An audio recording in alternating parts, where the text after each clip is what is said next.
আল্লাহি ওয়া বারাকাতুহু। সুপ্রিয় শিক্ষার্থী বন্ধুরা, কেমন আছো তোমরা সকলে? আশা করি ভালো আছো। আজকে তোমাদের সামনে হাজির হয়েছে ষষ্ঠ শ্রেণীর বিজ্ঞান বইয়ের একাদশ অধ্যায় বল ও সরল যন্ত্র। বল ও সরল যন্ত্র, কোনো বস্তুকে এক স্থান থেকে অন্য স্থানে সরাতে কিছু একটা প্রয়োগ করতে হয়। এই কিছু একটা প্রয়োগই হচ্ছিল বল। বলের বিভিন্ন রূপ আছে। আজকে এই যে বল এবং সরল যন্ত্র অধ্যায়ের আমরা শুধু আলোচনা করব বল সম্পর্কে। আমরা দেখে নেই বল কি। আমরা দেখে নেই যে এখানে আমি তোমাদেরকে কয়েকটা উদাহরণ বলবো, তারপরে বলবো যে বলটি কি। আসলে দেখো, আমরা যে দৈনন্দিন জীবনে নানা কাজ করি, তাই না? এই জানা অজানা বিভিন্নভাবে আমরা বল প্রয়োগ করি। আমরা যে বল প্রয়োগ করতেছি এইটাই আমরা জানি না। আজকের পর থেকে আমরা জানবো ইনশাআল্লাহ। আল্লাহ তাআলা আমাদেরকে তৌফিক দান করুক শেখার। তাহলে সকাল থেকে শুরু হয়েই কিন্তু বিভিন্ন কাজে আমরা বল প্রয়োগ করি। যেমন ঘুম থেকে ওঠার পরে আমরা যখন ব্রাশ করি, লক্ষ্য করো, ব্রাশ করতেও কিন্তু বল প্রয়োগ করতে হয়। আমরা যখন টিউবওয়েল চাপি, এই যে টিউবওয়েল চাপার ক্ষেত্রে আমাদের বল প্রয়োগ করতে হয়। অথবা টেপ সেরে যখন আমরা মুখ ধুই, এই যে টেপটা ছাড়লাম, এটা বল প্রয়োগ করতে হয়। আবার দেখো, আমরা যখন সকালবেলা পড়তে বসি, চেয়ারটা টেনে নিয়ে টেবিলে বসবো, এই চেয়ার টেনে নিতে বল প্রয়োগ করা হয়। আমরা যখন ড্রয়ার খুলি, আমাদের ড্রয়ারের মধ্যে কলম থাকে, জ্যামিতি বক্স থাকে, ড্রয়ারটা খুলতে গিয়ে ধাক্কা দিয়ে খুলতে হয়, টেনে নিয়ে খুলতে হয়, আবার ধাক্কা দিয়ে বন্ধ করতে হয়, এখানে বল প্রয়োগ করতে হয়। আবার লক্ষ্য করো, আমরা যে জ্যামিতি বক্সটা তো বন্ধ থাকে, খুলবো, টান দিয়ে খুলতে হয়, ধাক্কা দিয়ে বন্ধ করতে হয়, এখানে কি হয়? এখানেও বল প্রয়োগ হয়। আবার তুমি যে ঘরে বাতিটা অন করবা, সুইচের চাপ দিতে হবে, চাপ দেওয়াতে কী হয়? বল প্রয়োগ হয়। তোমরা কি মোজো খাও, তারপরে হচ্ছে হলো স্প্রিট, কোকাকোলা, অনেক কিছু খাও না, স্প্রিট ক্যান, এই যে ক্যানগুলো যখন খাও, এটা খুলতে কী করতে হয়? বল প্রয়োগ করতে হয়। আরেকটা জিনিস লক্ষ্য করো, এই যে এখানে একটা ছবি দেখো, লক্ষ্য করো, একজন লোক টানতেছে ঠেলা গাড়ি, আরেকজন ধাক্কা দিচ্ছে। এই যে টানা এবং ধাক্কার ক্ষেত্রে কি হচ্ছে?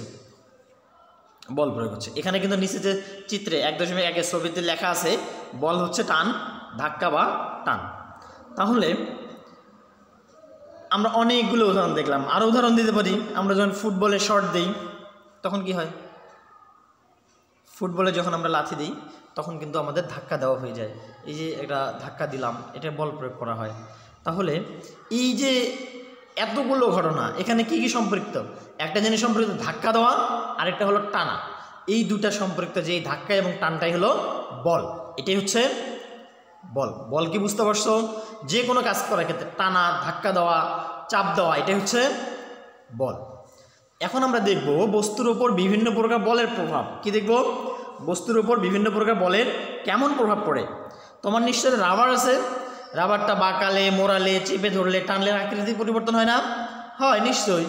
এই বাঁকানো, মোড়ানো, চাপানো, লম্বা করার চেষ্টাটা হলো একই বলের ওপর বিভিন্ন, একই বস্তুর ওপর বিভিন্ন বলের প্রভাব।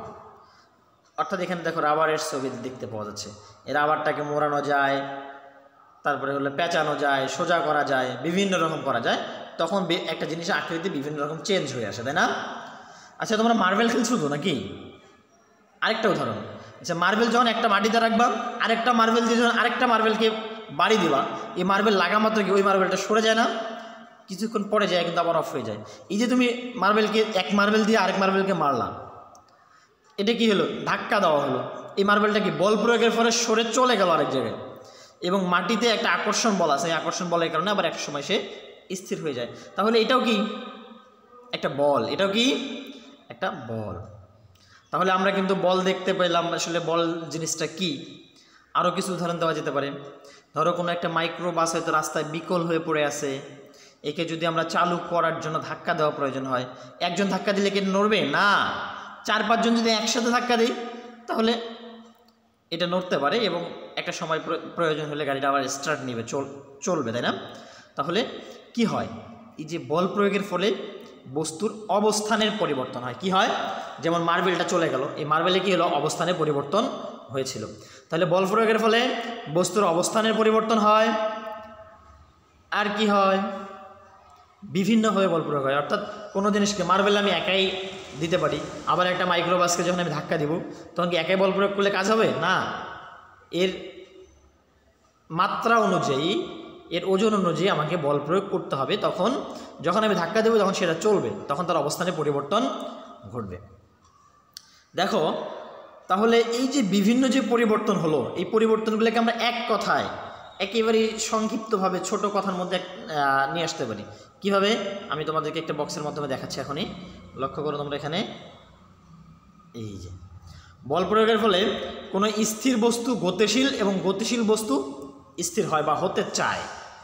চলন্ত বস্তুর গতি বাড়তে বা কমতে পারে, চলন্ত বস্তুর গতির দিক পরিবর্তন হয়, কোনো বস্তুর আকার বা আয়তন পরিবর্তন হয়। বল প্রয়োগের ফলে কি হয়, কোনো বস্তুর আকার বা আয়তনের পরিবর্তন হয়।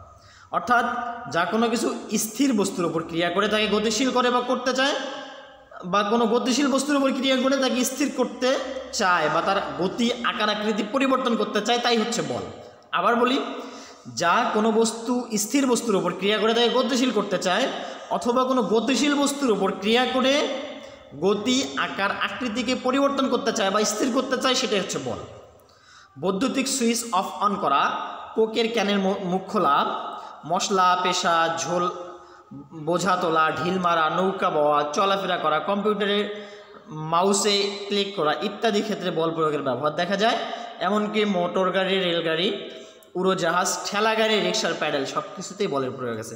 তাহলে সব কাজেই বলের প্রয়োগ আছে। আমরা আজকে বল সম্পর্কে জানলাম, তোমরা এটা ভালো করে পড়বা। এই অধ্যায়টি বল সম্পর্কে যে সমস্ত প্রশ্ন হতে পারে তোমরা দেখে নিবা। এখানে কিন্তু অনেক হতে পারে, বল কি, বল কাকে বলে, বিভিন্ন বস্তু বলের যে পরিবর্তন, এগুলো যে বিভিন্ন পরিবর্তন আসতে পারে, বলের কয়েকটি প্রয়োগ দেখাও। তাহলে তোমরা সকলে ভালোভাবে পড়াশোনা করবা, তারপরে 5 ওয়াক্ত নামাজ পড়বা। নামাজ কিন্তু সবার আগে নামাজ পড়বা, বাবা মার সাথে ভালো আচরণ করবা। তোমরা ভালো থাকো, সুস্থ থাকো। আসসালামু আলাইকুম ওয়া রাহমাতুল্লাহি ওয়া বারাকাতুহু।